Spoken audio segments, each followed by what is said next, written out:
All right, Garret Schuelke. Yo, what is up, Fuse Box? Yeah! Woo! Yeah, thank you everyone. As you all probably know, my name is Garret Schuelke. I'm a writer based here in Grand Rapids, and welcome to the book release party. Yeah. Oh, Zach, I kind of want you to be my co-host here. Exactly. You get to start it out.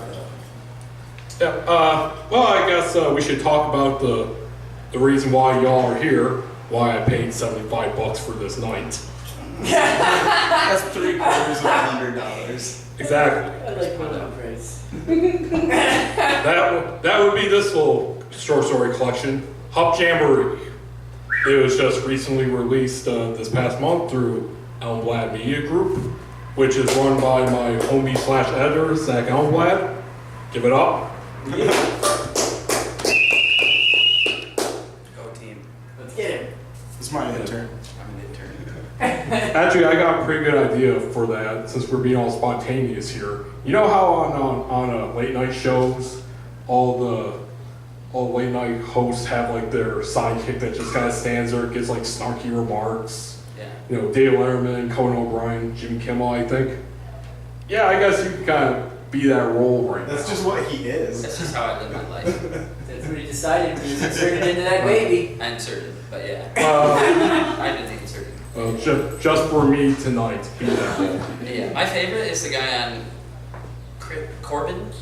Chris, what is the guy's Jeremy. name? Reggie Watts. Yeah, you know the guy. You're familiar. I was just about to say Jeremy Corbyn. He's for some weird. reason. He's weird. James Corbin is the host, but Reggie Watts is this guy.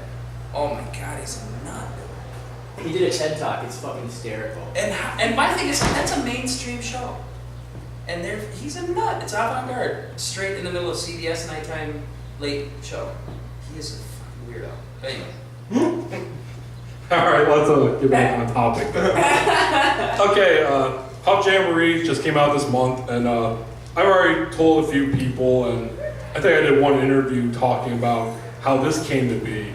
It's always me telling how it came to be, so Zach, I would like to hear from your perspective. All right. How did this book start?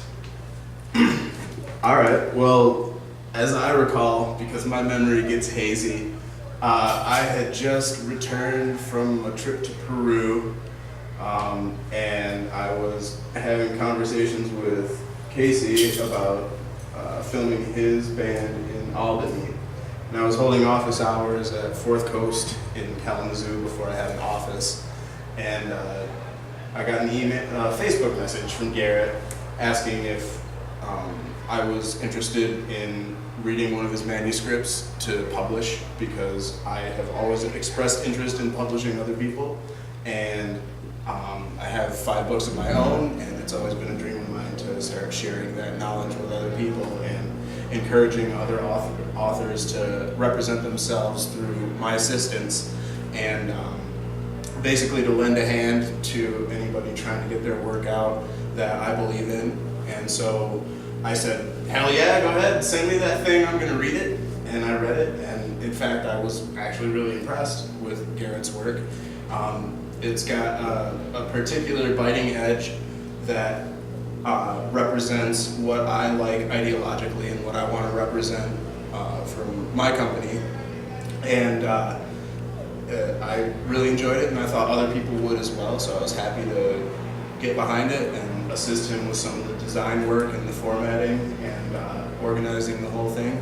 And so we spent about a year just taking it really slowly, step by step, kind of getting things together, making sure that it was exactly the product that he wanted, and that it fell in line with what I was putting out as well. And I'm really proud of what we did, and it's been fun working with him. And basically Garret and I came up on all this stuff together because a year ago when we started making all these plans, I was just another dude with some cameras and some books, but now I have an office and a successful business in Kalamazoo. So we've kind of grown up doing all this stuff together business-wise, and I'm absolutely thrilled to be here today to help him celebrate this whole thing. All right, thank you, Zach. little fun factoid too is that I really got to know Zach here. You know, after I submitted the manuscript, we started working together. But I slightly knew him beforehand because I used to live in Kalamazoo, and my last residence there was a house venue called the Black Lodge. And one of the shows I was setting up, which was basically like a metal night, I contacted, it was a band he was in called 3 Mile Island, and I messaged your page, and I don't know whether it was you or your bandmate that responded. Oh, it was? It was definitely me. Okay, yeah, I contacted him, asked him if he wanted to perform. He's like, yeah, no thanks, we're kind of busy. And that was probably one of the best decisions you have ever made in your life, because that show was fucking horrible. No, we were broken up at that point. Like, he had just, I think it was maybe a week before he was moving to Kentucky to sell cigarettes, and we were fighting a lot, and like his girlfriend had moved into the house, and she was a real bitch, and I don't know, I shouldn't say all that because of it was a mess. Basically, he knows this story though, but he told me that he thought I was quitting music because I was going back to school in order to pursue all the stuff that came to be this. So actually, it's kind of funny that it came full circle around like that because Kenny and I had been having so many problems, and he was accusing me of basically quitting everything that I believed in, and this is everything that I believed in. So here we are, and he just sits on his couch, and we're doing the thing. I don't want to bash my friends. I don't want to bash my friends. You know, he works hard. He's a hard-working guy, but he's the one that quit music. Well, I don't know about you. I'm anxiously waiting the 3 Mile Island reunion show. I'd love to do it. You know, he calls me every couple of months and says he wants to do it, but he'd have to pick up a bass and play to do it. Mom, I'm moving to Kentucky to sell cigarettes. Cigarettes. No, he moved back. That job sucked, I'm sure. Okay, so yeah, I contacted him because you were still on my friends list, and like at that time I was just rapidly going through different presses that I know, sending out to agents. I think total I sent the manuscript to 3 agents. One of them actually responded like 3 weeks ago saying that the agent that I sent it to quit the agency. This was like well over a year. This was like well over a year later. And I sent out to like 10 publishers until I finally sent it to you. And that's probably because we're still Facebook friends, and I just clicked on it, and then I see the new Scum, and I checked it out, and I'm like, oh hey, yeah, give it a shot. Yeah. And the rest is as the story goes. Or is going. Never ends. No.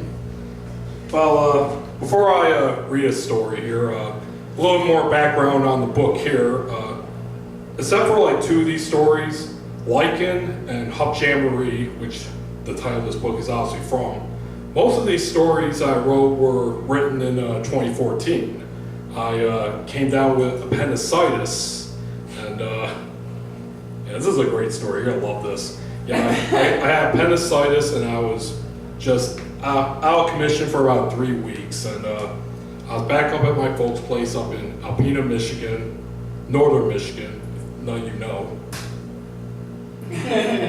Yeah, it fucking sucked. I was partially in pain, bored as hell, so I basically wrote it.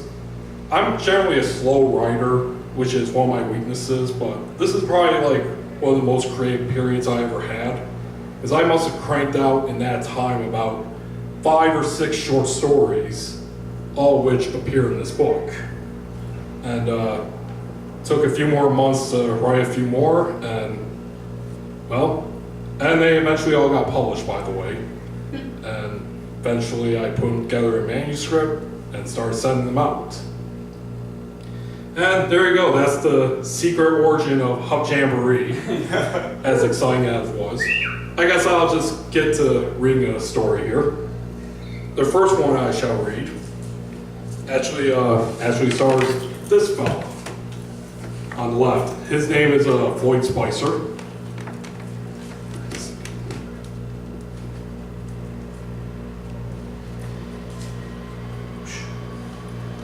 And this one is called Brain and Crows. Actually, is there a stand here for this? I know, man. I was gonna definitely do one. Oh, there we go. Yeah. He said, I mean, I didn't want to display my ability to make it levitate because you guys would be confused by that. No, Then You there would were steal the a lot of show, questions. man. no, Casey, please feel free to comment, to interject your Really? thoughts. Color? You know what I mean? Color comment? Yes, I And psychokinesis is welcome. How fucking yeah. do.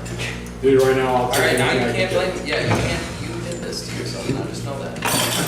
In 15 minutes, when you're upset about, we can look back on the tapes. You did this to yourself. get. I know, it's all my fault.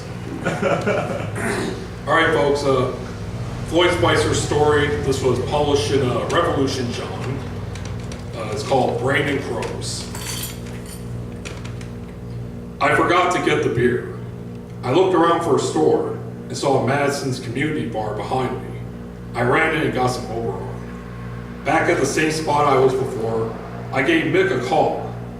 I stopped at the building that he had his address. Huh? Floyd? He answered. Yep, minus the huh, I said. Cool, are you in Chicago yet? Yep, I think I'm in front of your place. You didn't tell me you were shacked up in a closed veterinary clinic. We're above it. I'll be down in a sec. I looked up at the window above the clinic.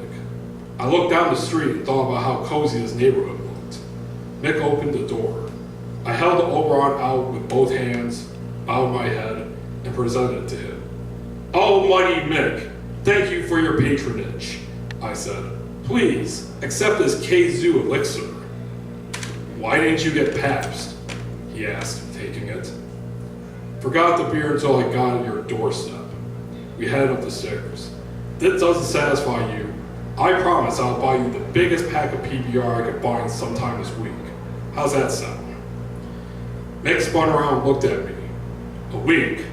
You said you're only going to be here for a weekend. I asked you if I could stay the weekend. Then I told you I had the following week off and was planning a different trip. You said I should forget those plans and stay with you the whole time. Mick narrowed his eyes and looked off into space. He hummed and tapped his foot. It's what you said over Facebook, I said. I gotta recheck that, he said, continuing up the stairs. I rolled my eyes and followed. Mick opened the door, then nearly closed it on me after I entered.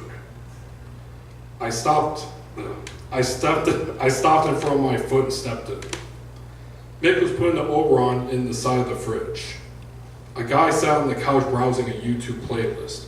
Hey, Sufan, let me see my computer, Mick said. Sufan minimalized the page and looked over.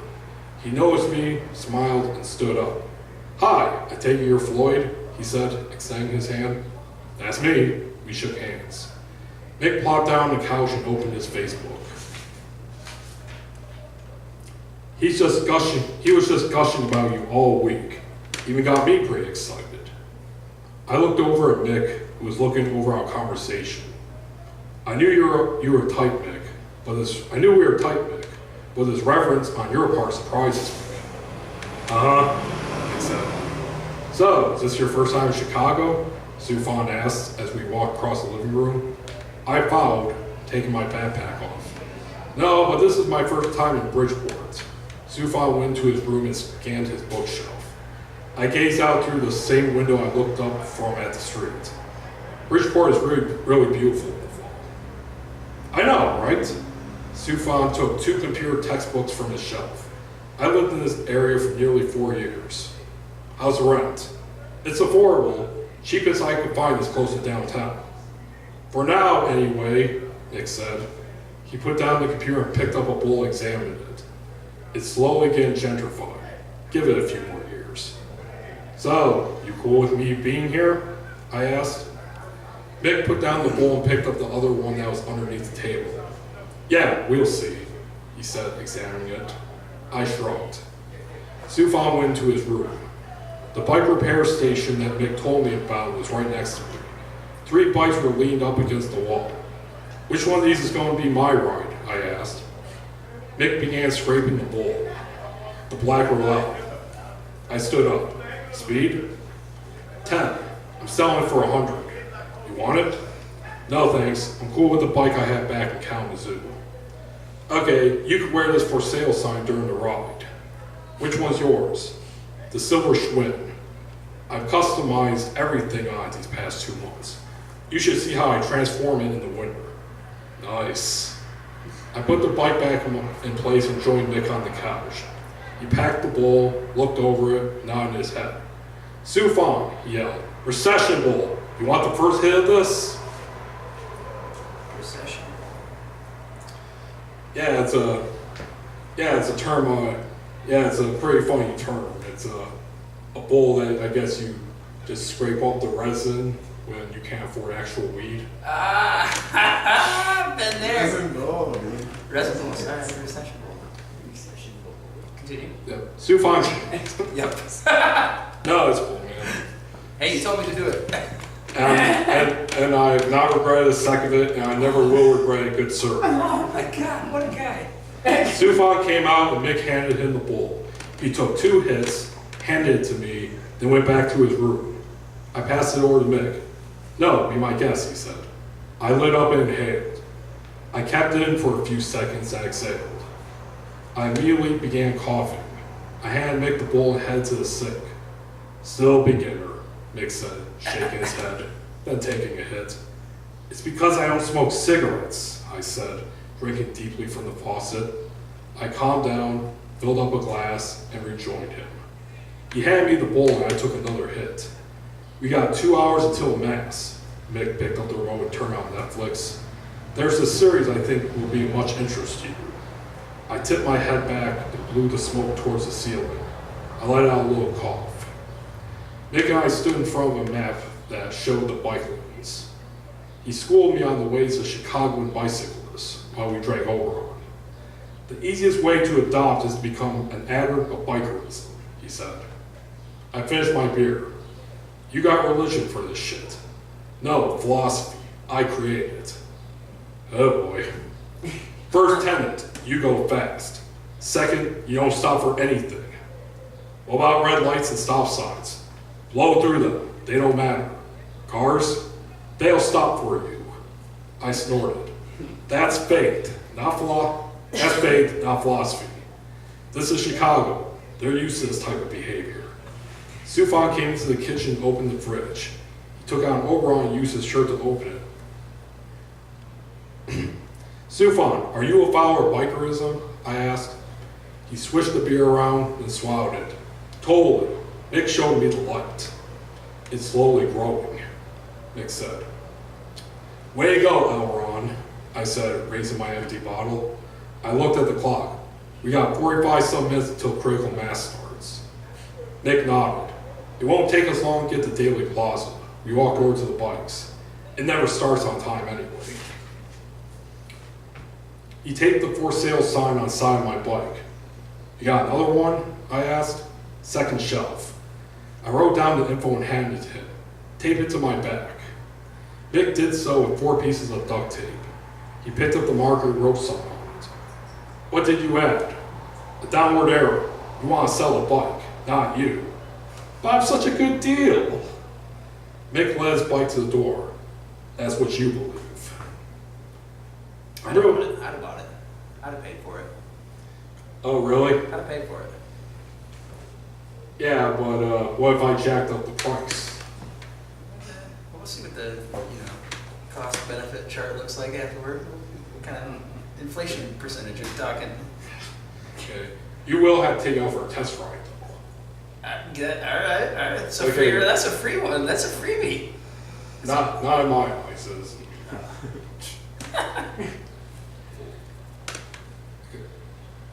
I'm really digging the price, said the man. He wore spandex, hat goatee, sunglasses, and baby blue bandana. Can you tell me his history? I tugged Mick's sleeve, and Mick proceeded to tell him all about it. I held the man's bike as he rode it around. A bike cop walked across the plaza. The man stopped to talk to him. Mick and I looked at each other, then back at them. Fuck the police. Straight from the underground. The man screeched to a stop in front of us. That was good, he said. I'll think it over this week. What's your email? What were you talking to that cop for? Nick asked. Oh, Brent and I have known each other for over a decade now. We're partners on occasion. Partners? I asked. Yeah, I'm a police officer. I looked at Nick, who had his head down, biting his lip, arms crossed. The cop looked confused. I'm off duty right now, the man said. I enjoy attending critical mass. I really do believe in its mission and goals, though I think some of its tactics should change. How so? I asked. Well, I think the mass has to become less confrontational. That's what critical mass is about, Chris said. Taking back the streets and define the culture that automobiles has created. Agreed, but the prevailing attitude amongst the rioters is often too toxic. Mick nodded. Uh-huh. Spitting on cars, disrespecting drivers, these things do nothing to take advantage of the positive energy that the mass could bring to downtown. What about your fellow cops? I asked, thumbing towards the line of bike cops. I've heard enough stories and seen enough YouTube vids to know that you guys usually don't interact with us. Yeah, both sides feed off of each other's negativity. He intertwined his fingers. But unity is possible. The universe works in ways that will always surprise us. Uh-huh, Nick said. Are you really a cop? I asked. I am. He took out his wallet and fished out a card that identified him as a CPD officer. His name was Gerald Collins. He then covered up his last name with his thumb. What are you doing? Nick asked. Oh, you know, security, Gerald said. Don't want too many people knowing who I am. Gotcha. Gerald Collins, I said loudly, giving him a thumbs up. I'm gonna need to get his badge number. And watch it, man, those bike cops who worry about positive and negative energy. They'll fuck you up. He laughed. We resumed the conversation about the bike, though Mick was more reserved than he was before. Gerald said he would be in touch, shook our hands, and left. That's how you sell a bike, I said. Mick glared. Fuck no, are you kidding me?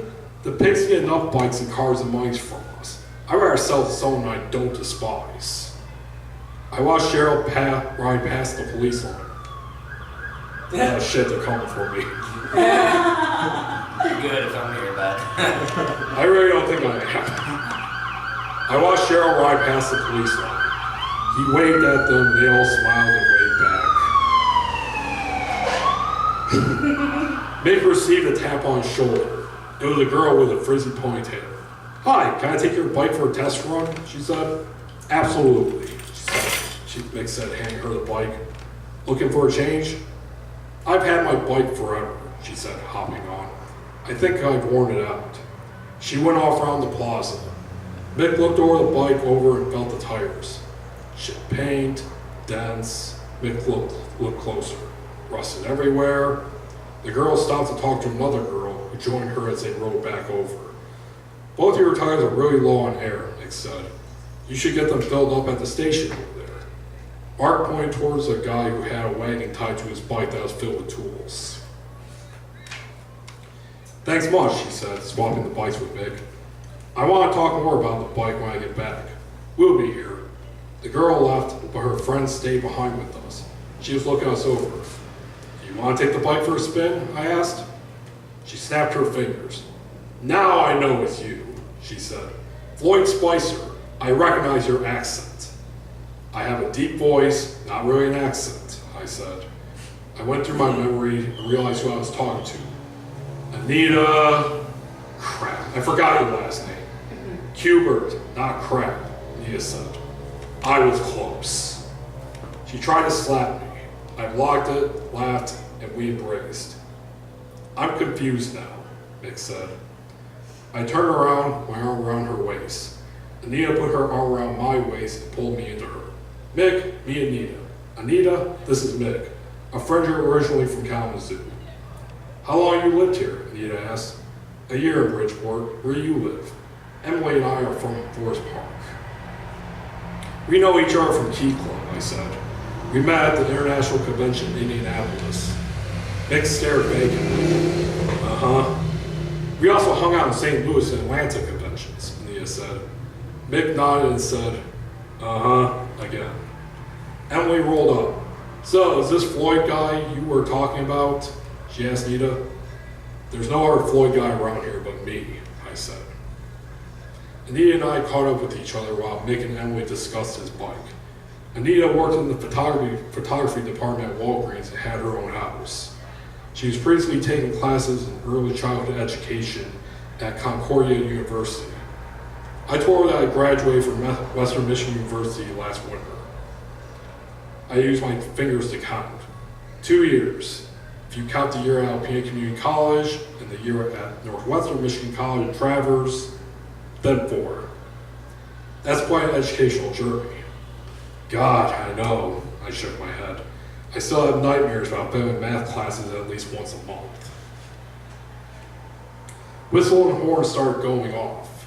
Everyone began making their way onto the street. Shh, I can hear.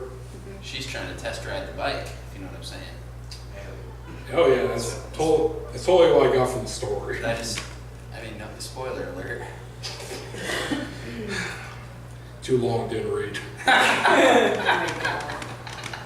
You guys want to join us? I asked. We plan on meeting some friends at Wicker Park in a little bit, Emily said. You guys are welcome to come hang if you want. I looked over at Mick. He shook his head.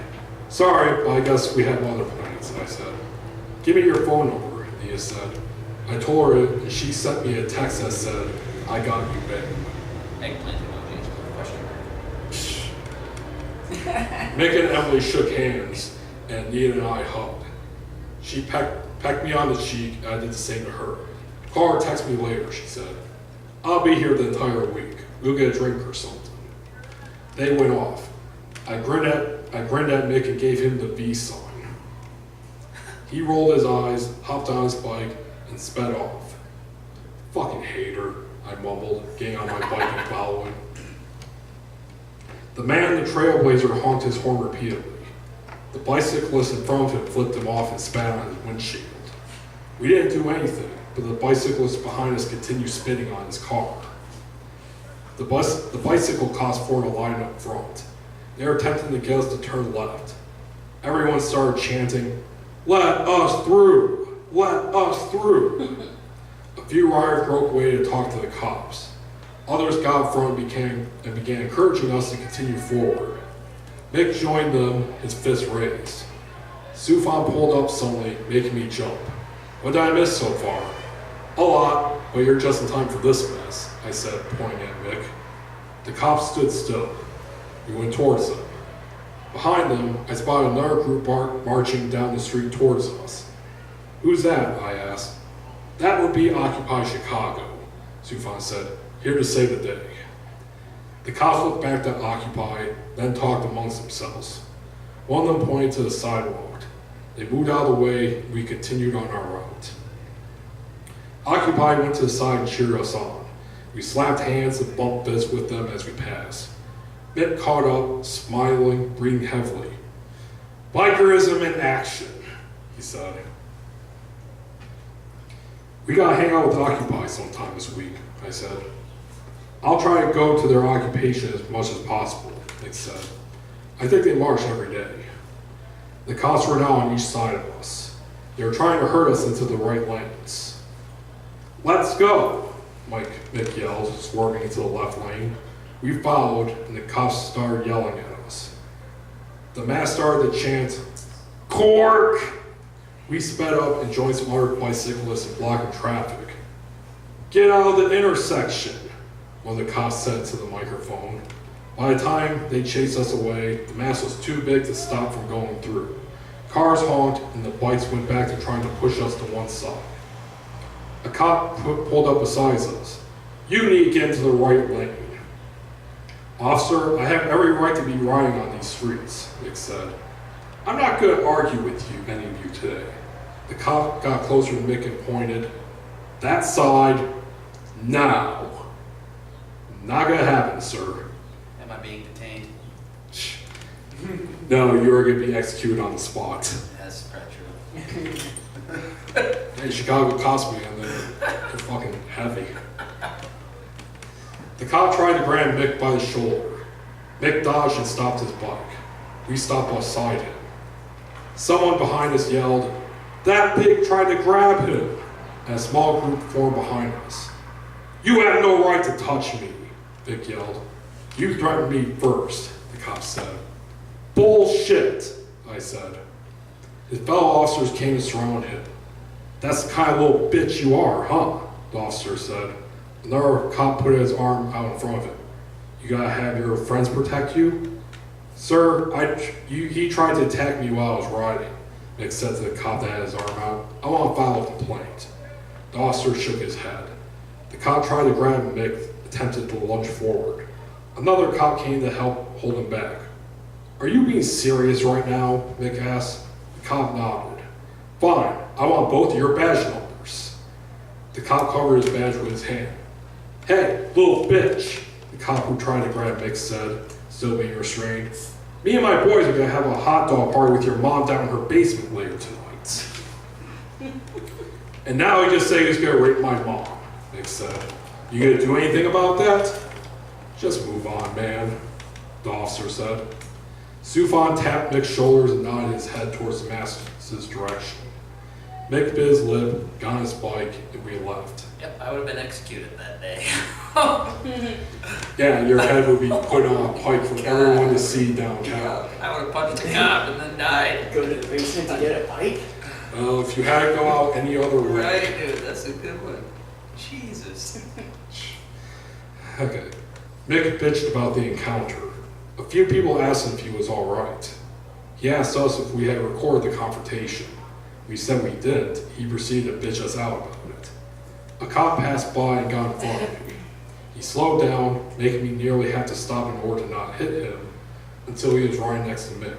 "Hey, you," he said, waving. "I heard what you said back there.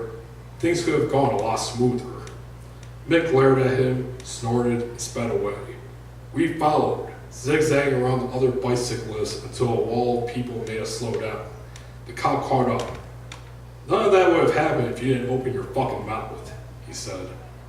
We turned down the street and stopped in front of a convenience store. We stood up, breathing heavily. The cop pulled up. "If you want to make this hard, we can make this hard." "We prefer not to, sir," Sufan said. "Good. Remember this chat of yours." He rolled back to the mass. "So we're done for today?" I asked. "Oh yeah, definitely," Mick said. "Let's go home." "Wait, Anita said she didn't know we were going to be hanging out in Wicker Park. Want to check it out?" Mick shook his head. "Fuck that," he What said. a fucking shitty wingman. "Yeah, he sucks. You gotta fucking go to I that. created this character, but yeah, fuck him." "Fuck that," he said, hopping on the bike, riding off. Sufan shrugged his shoulders and followed. "Damn it," I muttered, following them. Sufan and I couldn't keep up with Mick once we got on Halstead. We gave up after nearly getting hit twice while trying to blow through the intersections. We stopped by Madison's and got more beer, only to find out the apartment that Mick bought a 12-pack. We drank, smoked, and watched Netflix. Mick was silent most of the time, sunk into the couch, pounding paps after paps. Sufan and I conversed about everything and played random episodes of the IT Crowd. Mick said he had heartburn, spent some time in the bathroom vomiting, then went to bed. Sufan hung around until 3 a.m., then went to bed. I put up my hoodie and stretched out on the couch. Mick vomiting into the kitchen trash can woke me up. I rubbed my eyes, swirled my tongue around my mouth. When I opened my eyes, Mick was leaning over the counter, head in his hands, a glass of water next to him. "You clog up the toilet?" I asked, sitting up. "The floor was killing my knees," he mumbled. He took a drink, then laid his head on the counter. I rumbled my hair. My hand came out greasy. "Mind if I use your shower?" Mick lifted his head and rested on his palm. "Yeah, you need to leave." What?" "I want you out here. Right now would be good." I scratched my head. Dude, what the fuck? Why?" "You being here isn't gonna work out." "My train doesn't come till next Saturday." I stood up. My leg hit the table, making the cans, bottles, and bowls wobble. "You said it was all good." I need a job search, okay? Mick stood up straight. The top of his shirt was stained with vomit. I don't have the time to fuck around with you. I put on my backpack and adjusted the straps. Mick opened the door and stood there, hand on the knob. I walked up and we glared at each other. Fuck you, Mick, I said, grabbing the outside knob.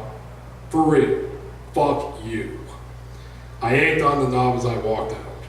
Mick held the other side, leaving the door partially open. I yanked again, making the door slam. I heard Mick lock the door and put the deadbolt in place. I walked outside and went down towards Madison's. My phone vibrated. It was a text from Mick. Below it was a text Anita sent yesterday. I gave her number a call. I got her voicemail. I walked into Madison's, ignored the bartender, and went to the bathroom. And that's the Floyd story.